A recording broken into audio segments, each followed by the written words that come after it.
Ernie Sanders is giving his presidential campaign a reset as he goes head-to-head for the Democratic presidential nomination with Joe Biden, amid signs that the political revolution he hoped to ignite through a surge in voter turnout of young and marginalized Americans is failing to catch fire.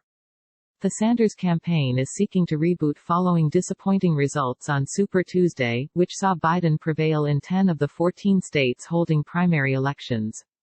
In the wake of the surprising setback, the U.S. Senator from Vermont is repurposing his insurgent pitch for the White House on several fronts. They include a renewed push for dominance in the Midwest before a crucial primary in Michigan on Tuesday. Sanders is also discarding his aversion to negative political campaigning and sharpening his attacks on Biden, running TV attack ads over the former vice president's record of supporting Social Security cuts and free trade agreements, which could be particularly damaging in the Midwestern states. In addition, the campaign is scrambling to make fresh appeals to African American and older voters, electoral groups that both came out heavily for Biden on Super Tuesday, when he swept the South and won 10 of the 14 states at stake. The Sanders team signaled that it was shifting focus to the Midwest when it canceled a planned rally in Mississippi. Instead, the candidate headed to Michigan for an event on Friday night. The move was a tacit acceptance that Biden now has a stranglehold on southern states, propelled by his popularity among black voters.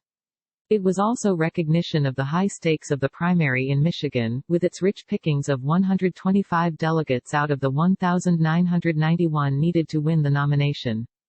Sanders sees Michigan as a chance to regain his stride after the knocks of Super Tuesday, having beaten Hillary Clinton there in 2016. He hopes that his focus on policies appealing to working-class Americans, such as a federal $15 minimum wage, will play well not only in that state but across the Rust Belt in Illinois and Ohio, which hold their primaries on the 17th of March. Michigan is an enormously important state, Sanders said in a post-Super Tuesday press briefing in his hometown of Burlington, Vermont. The people of Michigan were devastated by trade agreements which I vigorously opposed and Joe Biden supported. No matter how much of a bounce he enjoys in Michigan, Sanders faces threats as the race enters its next punishing phase.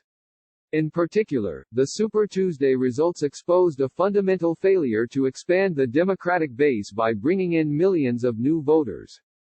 Sanders was in a reflective mood after the Super Tuesday result. It is not easy trying to bring in people who have not been involved in the political process, he said. Have we been as successful as I would hope in bringing young people in?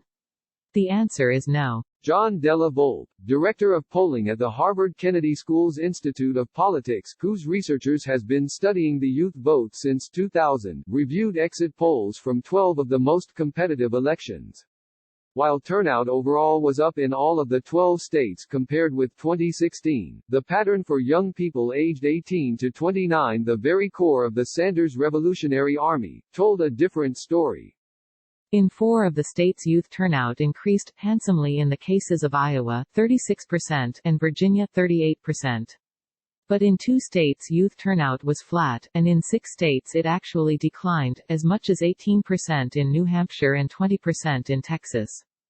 By contrast, voter turnout for older voters who tend to favor Biden increased in all but one of the 12 states. In South Carolina, where Biden's campaign was rocket-launched with a landslide victory last Saturday, the projected turnout of voters aged 65 and older increased 124%, the very surge that Sanders had dreamt about for younger voters yet failed to deliver. For any candidate to be the nominee of the Democratic Party, they have to build a broad and diverse coalition across gender, race, age and educational levels, Della Volpe told The Guardian. It's terrific that Bernie Sanders is building such a great relationship with young voters, but he needs to maximize that support and then expand beyond it, and that's not what we are seeing. Sanders partially blamed his difficulties in mobilizing a wider coalition of support on his enemies in the corporate media and establishment politics. As he told Rachel Maddow on MSNBC, one of the problems we have is that people say, Bernie is an extremist. There is nothing we are fighting for which is extreme. It is what the American people want. But there is danger for Sanders here too. By doubling down on his attacks on the media and the Democratic establishment, he risks reinforcing the stereotype of himself as a grievance-ridden politician promoted by that same media and Democratic establishment. That rhetoric, in my view, signals to voters that he's a factional candidate, said Mark Longabaugh, a Democratic strategist who advised Sanders in 2016 but is unaligned in 2020. He said such critiques distract from his core economic message, which remains popular with Democrats and independent voters alike. There's Bernie Sanders on message and Bernie Sanders off message, Longabaugh said. One can win and the other is going to stay at 25%. Behind the scenes, there are indications that the Sanders camp are attempting to address the candidate's weakness in the two demographic groups that have flocked to Biden, older voters and African Americans.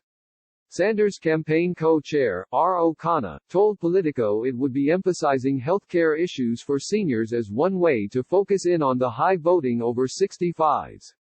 With black voters, the latest Sanders advert to be broadcast in Florida raised eyebrows as it consists of a series of clips of Barack Obama praising him as a politician of great authenticity, great passion.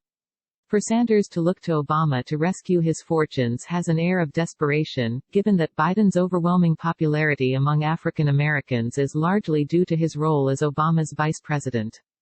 But then, the figures do look desperate. Exit polls from Super Tuesday showed Biden trouncing Sanders with black voters by 41 percentage points. In Alabama, that disparity rose to 63 points.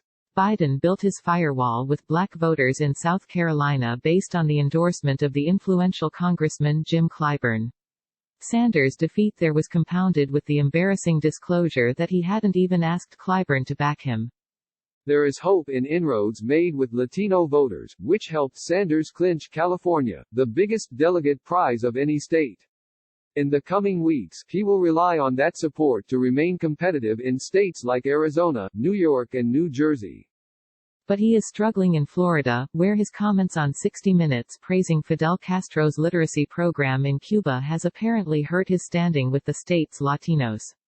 The most recent Florida poll taken on the 4th of March has Biden soaring to 61% with Sanders languishing at 12%. Against such deeply worrying indicators for Sanders, progressives warn that the lessons of the past are once again being ignored.